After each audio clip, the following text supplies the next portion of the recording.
Bien-aimés de Dieu, alors que nous commençons une nouvelle année liturgique avec le temps de l'Avent, l'Église nous invite à veiller, à ouvrir nos cœurs au Christ qui vient, à sortir de la routine spirituelle.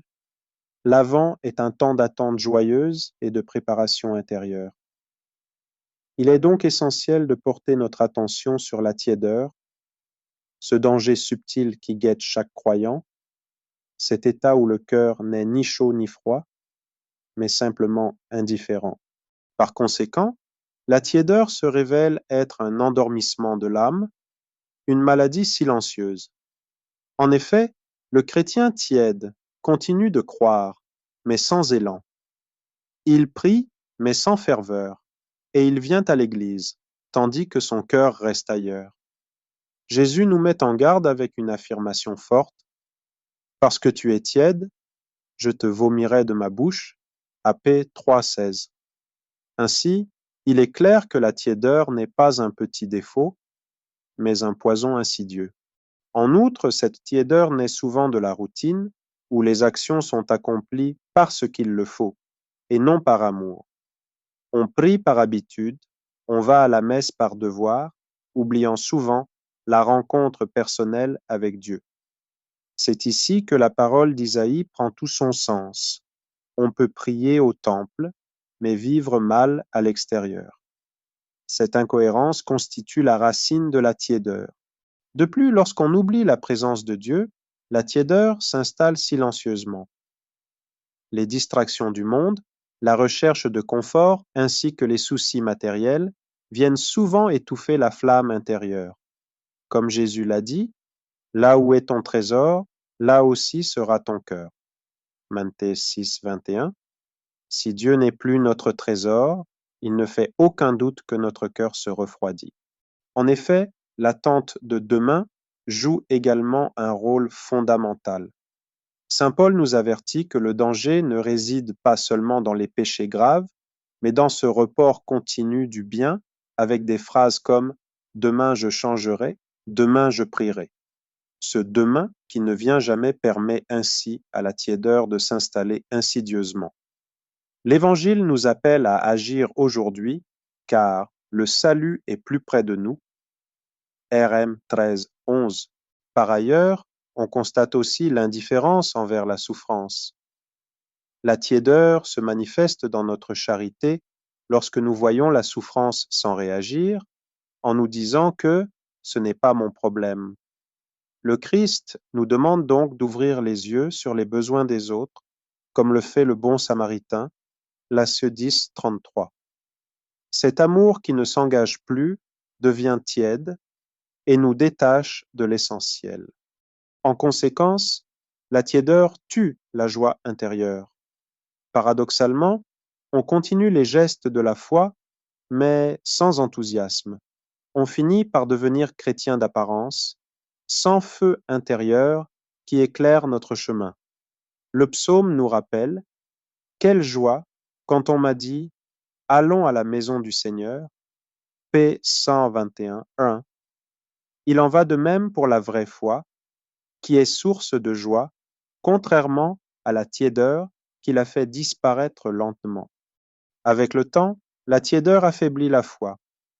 On commence alors à douter, à se décourager et à s'éloigner de Dieu, souvent sans même s'en rendre compte.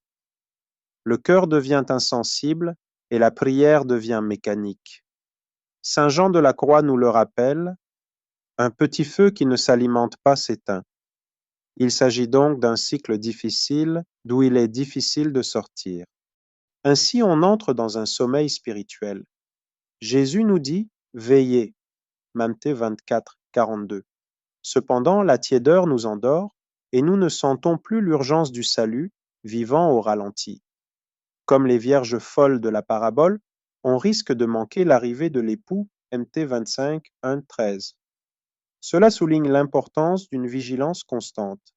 De plus, l'incohérence de vie devient évidente. Le prophète Isaïe dénonçait un peuple qui priait au temple tout en agissant mal dehors. C'est là un signe de la tiédeur, prier sans se convertir, louer sans aimer. Ainsi, l'authenticité de la foi disparaît. Comme l'indique saint Jacques, la foi sans les œuvres est morte, J.C. 2, 17. Il est essentiel de considérer la tiédeur dans la prière. En effet, la prière tiède est souvent distraite et dépourvue de ferveur. On dit Amen, mais l'esprit est ailleurs. Sainte Thérèse d'Avila affirmait que la prière sans attention n'est qu'un bavardage. Dieu attend alors une rencontre authentique de cœur à cœur. Par ailleurs, la tiédeur s'observe aussi dans la morale. On commence à accepter ce qu'on refusait naguère, laissant ainsi le relativisme moral s'installer. Tout le monde le fait devient alors le mantra, mais saint Paul nous exhorte à revêtir le Christ, Épême 13, 14, c'est-à-dire à lui ressembler dans toutes nos actions. En outre, la honte d'affirmer sa foi constitue également un signe de tiédeur. On cache sa croix et on tait ses convictions, tandis que Jésus dit « Celui qui aura rougi de moi, le Fils de l'homme rougira aussi de lui. » Matthieu 9, 26. Cela nous incite à une plus grande audace dans notre foi. De plus, la tiédeur dans la charité familiale se manifeste par le manque de dialogue et l'amour qui s'éteint, chaque membre étant absorbé par son téléphone. Il est donc crucial que l'amour familial soit ravivé par de petites attentions et un temps de prière ensemble. Les compromis silencieux contribuent également à la tiédeur. On laisse passer une occasion de prier, d'aimer ou de pardonner. Petit à petit, l'âme s'endort et il devient de plus en plus difficile de se réveiller. Il est également important de considérer l'attachement excessif aux biens du monde. Quand notre cœur se fixe sur les biens matériels et le confort, la tiédeur s'installe lentement. Jésus nous avertit avec force, « Nul ne peut servir deux maîtres, vous ne pouvez servir Dieu et l'argent » Matthieu 6, 24. Ainsi, on arrive à la perte du premier amour. Jésus reproche à l'église d'Éphèse d'avoir perdu sa ferveur initiale, AP 2,4, ce qui illustre bien que la tiédeur représente l'oubli de la passion des débuts, la ferveur du premier oui. Dans ce contexte, il se forme un esprit de routine. Effectuer les choses parce qu'il le faut finit par tuer l'enthousiasme. Saint François de Sales résumait bien cette idée en disant « Rien par force, tout par amour.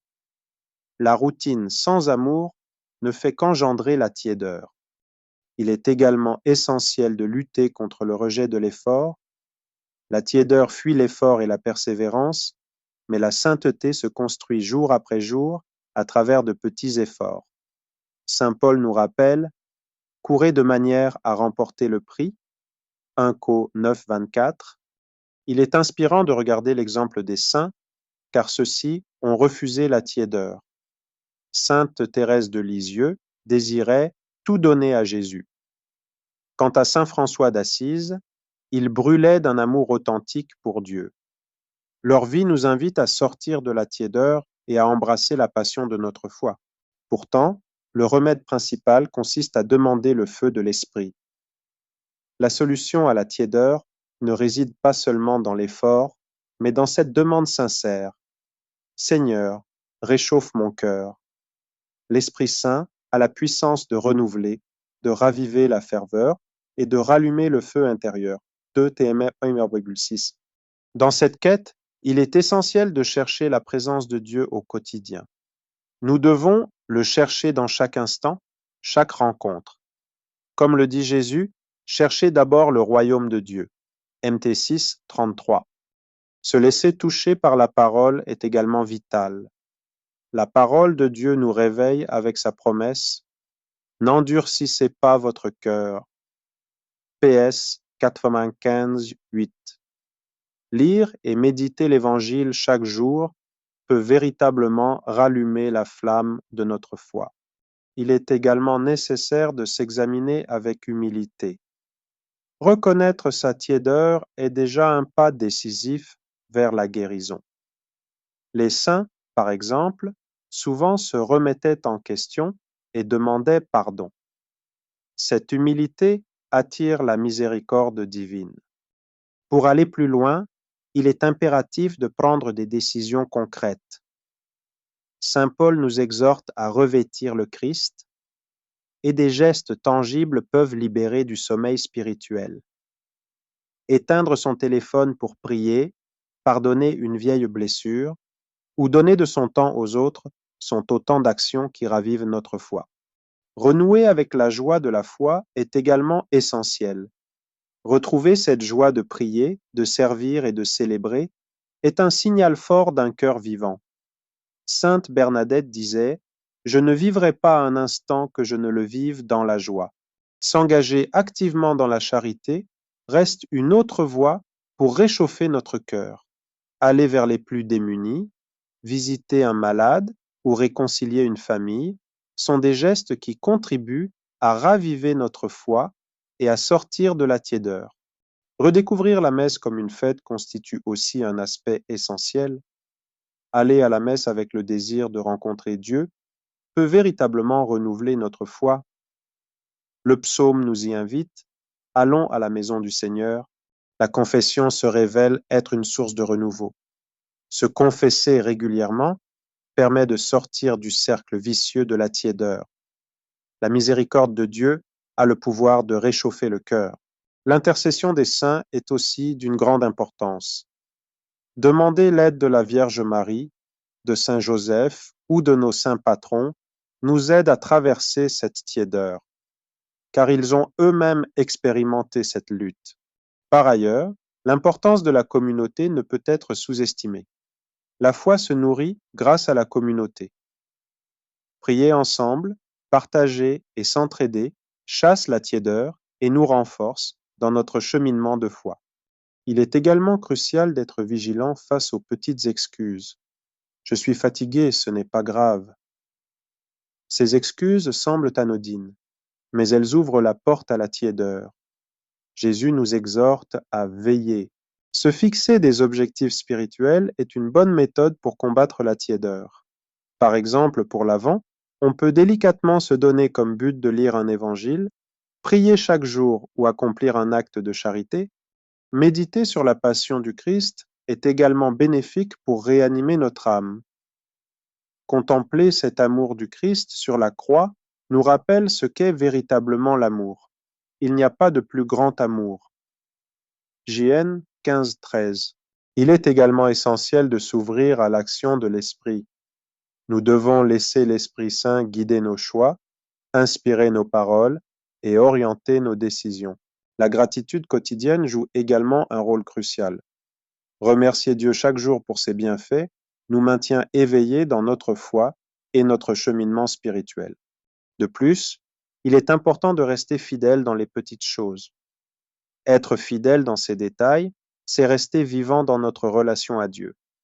Jésus affirme : « Celui qui est fidèle en peu de choses, Luc 16-10. » Enfin, il ne faut pas oublier de rire, de célébrer et de louer.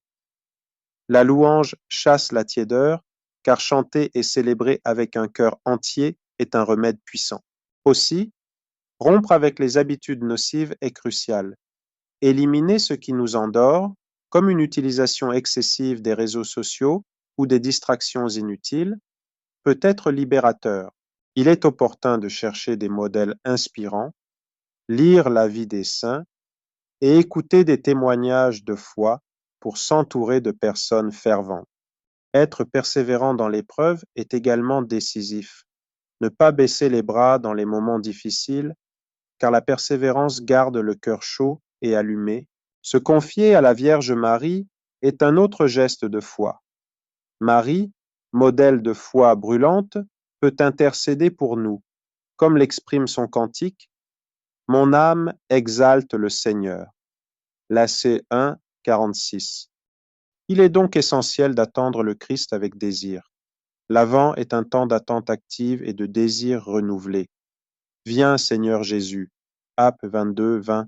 En refusant le fatalisme, nous affirmons que nous ne sommes jamais condamnés à la tiédeur. Jésus est venu rallumer le feu, et saint Jean-Paul II le disait bien : « N'ayez pas peur ». En fin de compte, faire mémoire des merveilles de Dieu dans notre vie redonne souffle à notre foi. Ces rappels lumineux nourrissent notre cœur et notre cheminement. Chercher le silence intérieur nous permet également d'écouter Dieu, de mettre de côté le bruit du monde et de laisser grandir la flamme en nous. Il est important d'oser demander la conversion avec une prière sincère. Seigneur, convertis-moi, donne-moi un cœur nouveau. Ainsi, s'offrir chaque jour à Dieu en lui donnant nos joies, nos peines et nos projets est un acte qui ravive le feu de notre foi. Éviter le jugement des autres est un autre pas important vers la guérison. La tiédeur se nourrit du jugement et du repli, tandis que la charité ouvre le cœur à Dieu. Pour conclure, demandons ensemble: Seigneur, réchauffe mon cœur. Fais de moi un chrétien brûlant, pas un chrétien tiède. Viens naître de nouveau en moi. Amen.